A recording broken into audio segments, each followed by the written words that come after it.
नमस्कार दोस्तों, स्वागत है आपका अपने YouTube channel study with selector में। डेली सेशन चलाते हैं करंट अफेयर का, उसमें हम आगे अगले सेशन पे आज जो हमारा सेशन होगा वो होगा 28 सितंबर का सेशन। हमारा डेली का सेशन होता है, उसमें हम आपको जो करंट के हमारे ऑब्जेक्टिव टाइप क्वेश्चन होते हैं वो करवाते हैं। एक क्वेश्चन लास्ट वीडियो में आपसे पूछते हैं, उसका आंसर देते हैं। एक क्वेश्चन डेली आपसे पूछते हैं जिसका आंसर आपको हमें कमेंट बॉक्स में देना होता है। डेली का सेशन होता है। आज जो नया सेशन होगा हमारा 28 सितंबर का सेशन होगा। आज का सेशन चलिए शुरू करते हैं। देखते हैं हमारा पहला क्वेश्चन क्या कह रहा है। हाल ही में विश्व पर्यटन दिवस कब मनाया गया। हाल ही में विश्व पर्यटन दिवस कब मनाया गया, तो करेक्ट आंसर हमारा ऑप्शन ए हो जाएगा। अभी हाल ही में 27 सितंबर को विश्व पर्यटन दिवस मनाया गया है, तो करेक्ट आंसर हमारा ऑप्शन ए हो जाएगा। विश्व पर्यटन दिवस की बात करें तो हर साल 27 सितंबर को मनाया जाता है और इस दिन का उद्देश्य क्या है, भविष्य की पीढ़ियों के लिए अधिक टिकाऊ और न्याय संगत पर्यटन उद्योग को बढ़ावा देना जो है इसका उद्देश्य है। इस बार की थीम की बात करें, विश्व पर्यटन दिवस की थीम क्या है, तो थीम है पर्यटन और शांति। पर्यटन और शांति जो है 2024 के विश्व पर्यटन दिवस की थीम है। और 2024 में जो जॉर्जिया है विश्व पर्यटन दिवस की मेज़बानी करेगा। जॉर्जिया जो देश है वो विश्व पर्यटन दिवस 2024 की मेज़बानी करेगा। अब ये सितंबर के हमारे कुछ दिवस हैं जिनको देख लेते हैं, कुछ इम्पॉर्टेंट है।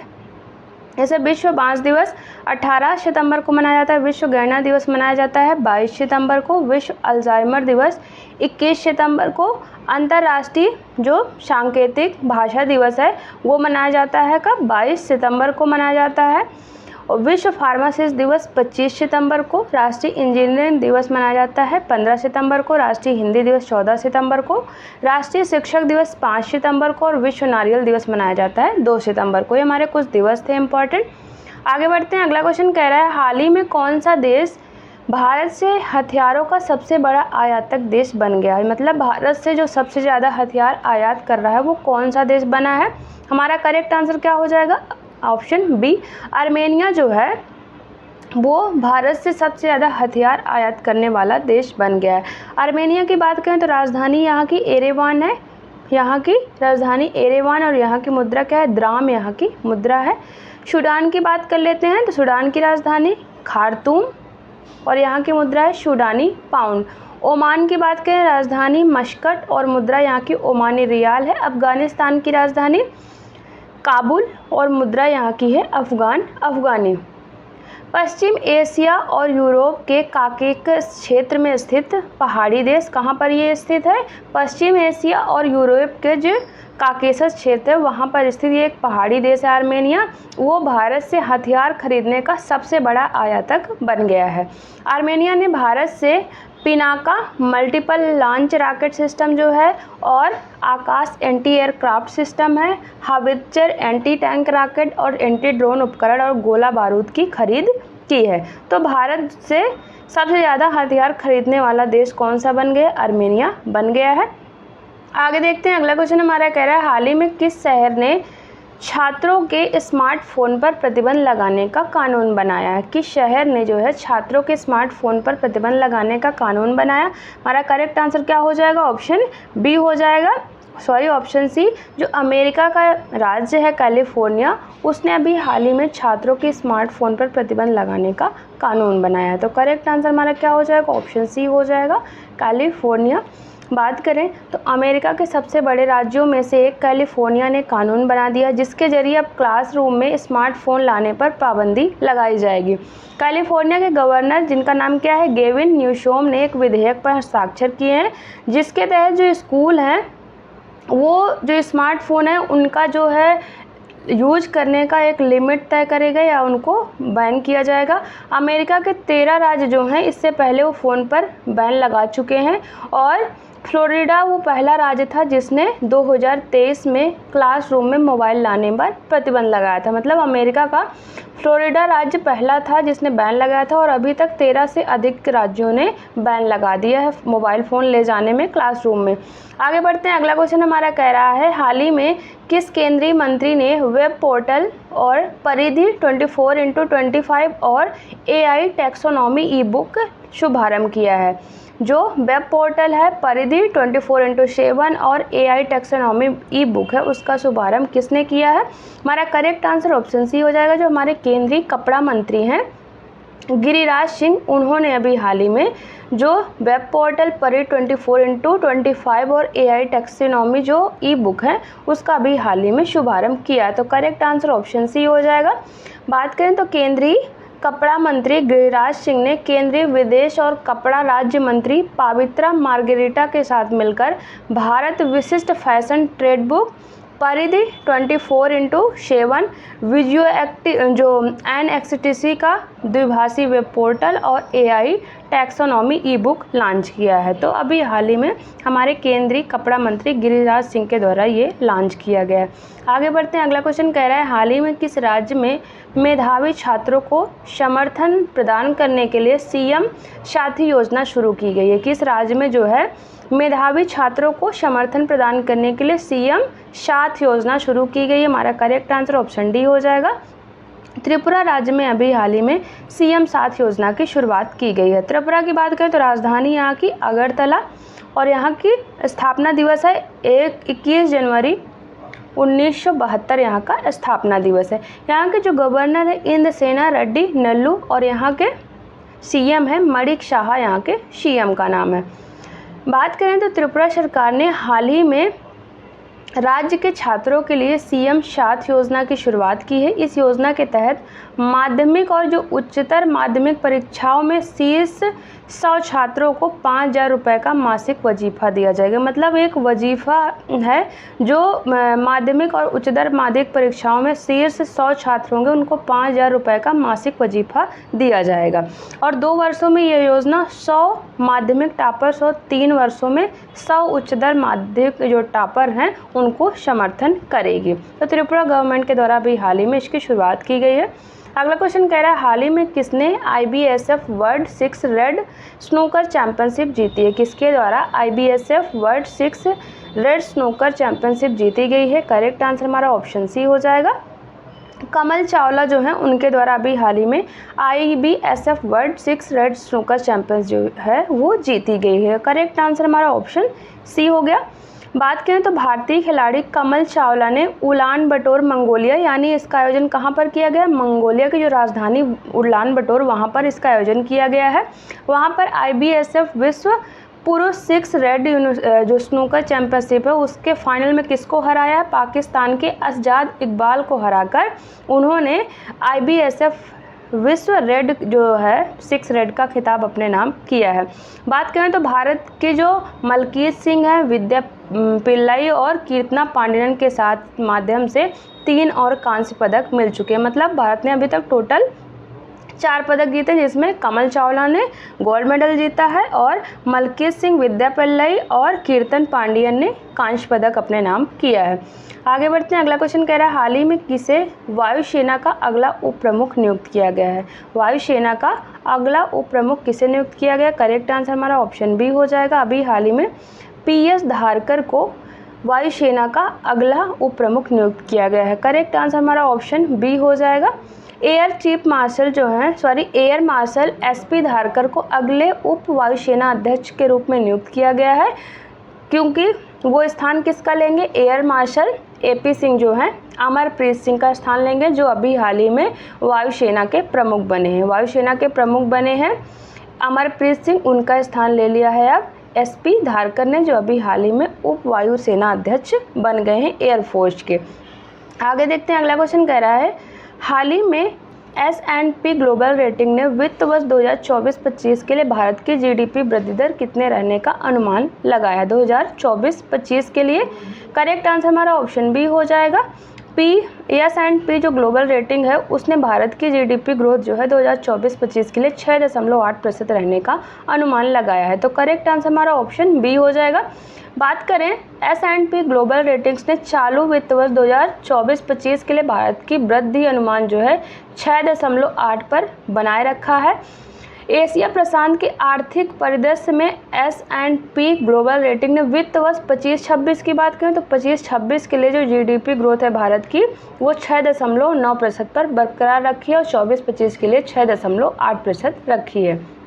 आगे देखते हैं, अगला क्वेश्चन कह रहा है हाल ही में किस राज्य में भारत का पहला कागज रहित चुनाव आयोजित किया गया है। किस राज्य में भारत का पहला कागज रहित चुनाव आयोजित किया गया है। आंसर हमारा ऑप्शन डी हो जाएगा। अभी हाल ही में मध्य प्रदेश में जो है भारत का पहला कागज रहित चुनाव आयोजित किया गया। मध्य प्रदेश की बात करें तो राजधानी यहाँ की क्या है, भोपाल यहाँ की राजधानी है और स्थापना दिवस है 1 नवंबर 1956। यहाँ के जो गवर्नर हैं मंगू भाई छगन भाई पटेल और यहाँ के सीएम का नाम है मोहन यादव, जो है मध्य प्रदेश के सीएम है। मध्य प्रदेश में जो है पहली बार पूरी तरह से पेपरलेस मतदान हुआ। ग्राम पंचायत रतुआ रतनपुर में सरपंच पद के लिए चुनाव पूरी चुनाव प्रक्रिया में बिना कागज का जो इस्तेमाल किए हुए संपन्न हुआ। मतलब एक ग्राम पंचायत का चुनाव हुआ है जो पूरी तरह से पेपरलेस हुआ है। यह चुनाव जो है राज्य चुनाव आयोग द्वारा शुरू किया गया एक पायलट प्रोजेक्ट मिशन था। कौन सा? पायलट प्रोजेक्ट मिशन था।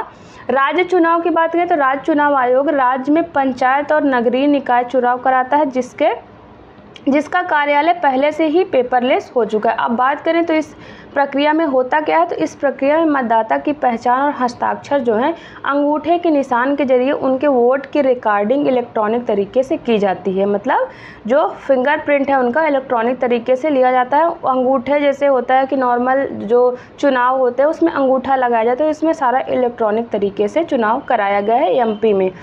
आगे बढ़ते हैं, अगला क्वेश्चन कह रहा है हाल ही में जारी ग्लोबल इनोवेशन इंडेक्स 2024 में कौन सा देश शीर्ष पर रहा है। जो ग्लोबल इनोवेशन इंडेक्स जारी हुआ है 2024 का, उसमें कौन सा देश शीर्ष पर रहा है। करेक्ट आंसर हमारा ऑप्शन सी हो जाएगा। स्विट्जरलैंड देश जो है वो शीर्ष पर रहा है ग्लोबल इनोवेशन इंडेक्स 2024 में। स्विट्जरलैंड की बात करें, राजधानी यहाँ की क्या है, बर्न, और यहाँ की मुद्रा है स्विस फ्रांस, यहाँ की मुद्रा है स्विस फ्रैंक, यहाँ की मुद्रा है। डेनमार्क की राजधानी कोपेनहेगन और यहाँ की मुद्रा है डेनिश क्रोनोन। फिनलैंड की राजधानी है हेलेंस्की और यहाँ की मुद्रा यूरो है। जो फ्रांस की राजधानी वो पेरिस और यहाँ की मुद्रा भी यूरो है। वैश्विक नवाचार सूचकांक 2024 लगभग 130 अर्थव्यवस्थाओं के नवाचार प्रदर्शन रैंकिंग देता है। जिनेवा स्थित विश्व बौद्धिक संपदा संगठन की रिपोर्ट के अनुसार भारत वैश्विक नवाचार सूचकांक 2024 में 133 अर्थव्यवस्थाओं में से 39वें स्थान पर है। वर्तमान में भारत जो है किसमें, श्रेणी कौन सी है उसकी, निम्न मध्यम आय वर्ग की अग्रणी श्रेणी में भारत को रखा गया है।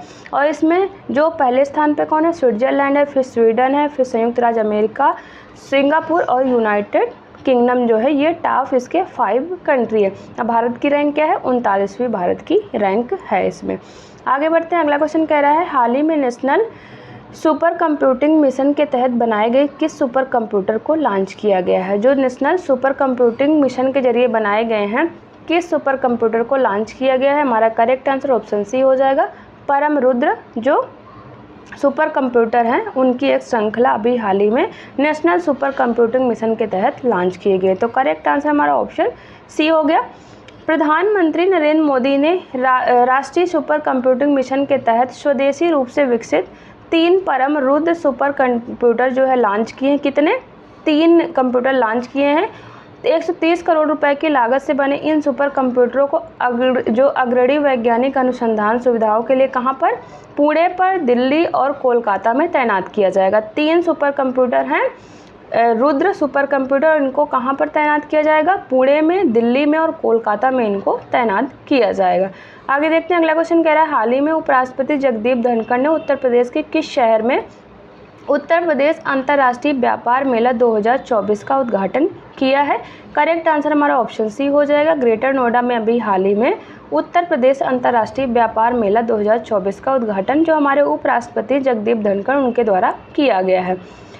बात करें तो जगदीप धनखड़ जो हमारे उपराष्ट्रपति, उन्होंने गौतम बुद्ध नगर में उत्तर प्रदेश अंतर्राष्ट्रीय व्यापार शो के दूसरे संस्करण का उद्घाटन किया है।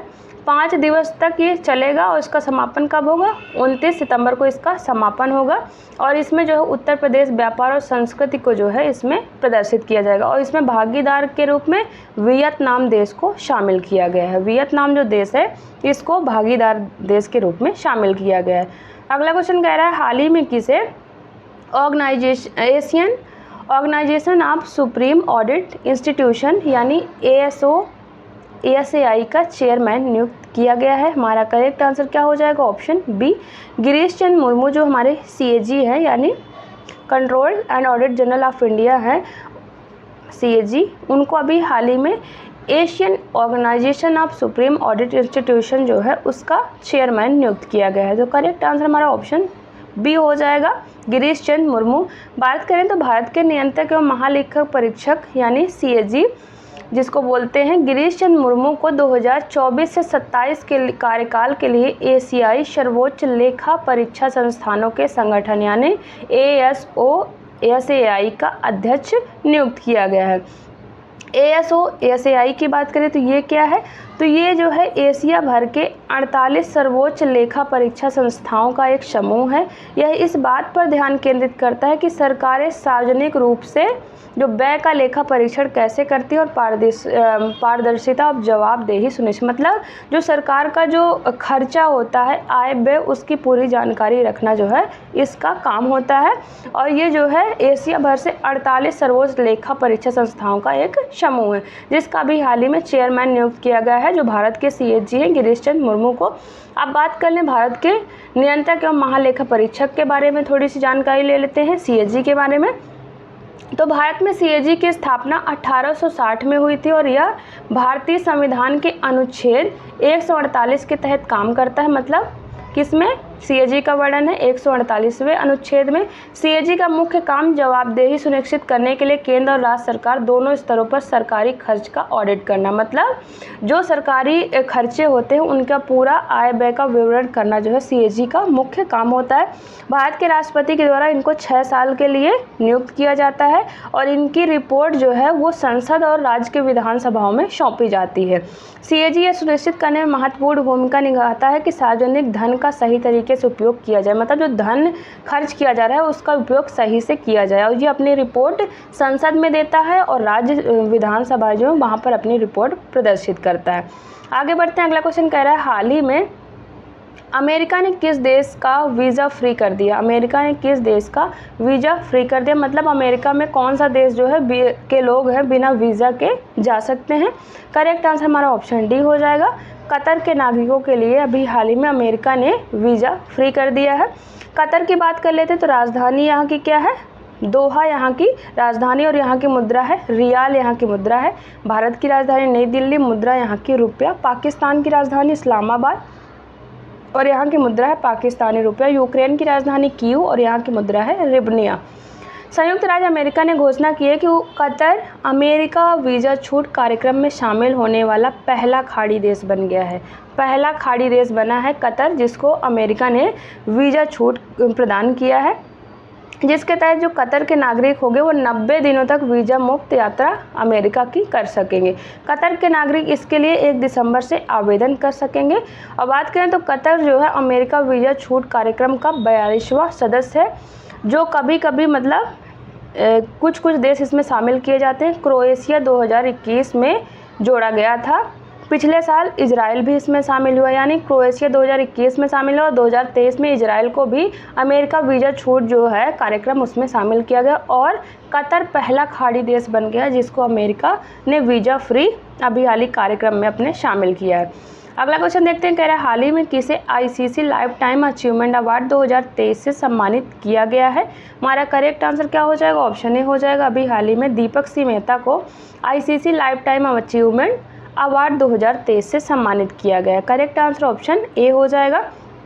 भारतीय रासायनिक परिषद यानी ICC ने 59वें वार्षिक ICC पुरस्कार समारोह और रासायनिक उद्योग के विभिन्न पहलुओं में प्रदर्शन की उत्कृष्टता को मान्यता देना ये इसका विषय रहा है, पर 15वें वार्षिक सेमिनार पर आयोजन किया और दीपक ग्रुप के CMD हैं। ये दीपक ग्रुप के CMD दीपक सी मेहता को आजीवन जो लाइफ टाइम अचीवमेंट अवार्ड है वो पुरस्कार दिया। किसके, दीपक ग्रुप के ये CMD हैं दीपक सी मेहता, जिनको अभी हाल ही में लाइफ टाइम अचीवमेंट अवार्ड से सम्मानित किया है। इस तरह जो ऑब्जेक्टिव टाइप के क्वेश्चन होते हैं ख़त्म होते हैं। एक क्वेश्चन डेली आपसे पूछते हैं जिसका आंसर आपको कमेंट बॉक्स में रहता है। क्वेश्चन कह रहा है हाल ही में मनकेडिया समुदाय को किस राज्य में विशेष आदिवासी समूह का दर्जा दिया गया है। ऑप्शन ए छत्तीसगढ़, या ऑप्शन बी उड़ीसा, या ऑप्शन सी मध्य प्रदेश, या ऑप्शन डी झारखंड। तो इसका आंसर आप हमें कमेंट बॉक्स में ज़रूर दें। एक क्वेश्चन जो लास्ट वीडियो में आपसे पूछे तो उसका आंसर देख लेते हैं। क्वेश्चन था हाल ही में प्रकाशित 7वीं आवधिक श्रम बल सर्वेक्षण वार्षिक रिपोर्ट के अनुसार बेरोजगारी दर जो है भारत में कितनी है। तो आंसर हो जाएगा 3.2% जो है बेरोजगारी दर भारत में है। इस तरह जो हमारा डेली का सेशन होता है ख़त्म होता है और डिस्क्रिप्शन में हमारे टेलीग्राम चैनल का लिंक दिया है, वहाँ से आप हमारे टेलीग्राम चैनल को जरूर ज्वाइन करें। डेली सेशन चलाते हैं उसकी PDF आपको एकदम फ्री में अवेलेबल मिलती है। साथ में सारे क्वेश्चन के आंसर दिए रहते हैं जिससे आपको रिवीजन में आसानी होगी। तो आप हमारे टेलीग्राम चैनल को जरूर ज्वाइन करें। और जाने से पहले आप लोगों से अपील है, यदि आपने अभी तक हमारे चैनल स्टडी विद सिलेक्टर को सब्सक्राइब नहीं किया तो प्लीज़ सब्सक्राइब कर ले, बेल आइकन जरूर प्रेस करें, सबसे पहले हमारे वीडियो का नोटिफिकेशन आप तक पहुँचता रहे। चलिए मिलते हैं आपसे नेक्स्ट वीडियो में, तब तक के लिए थैंक यू।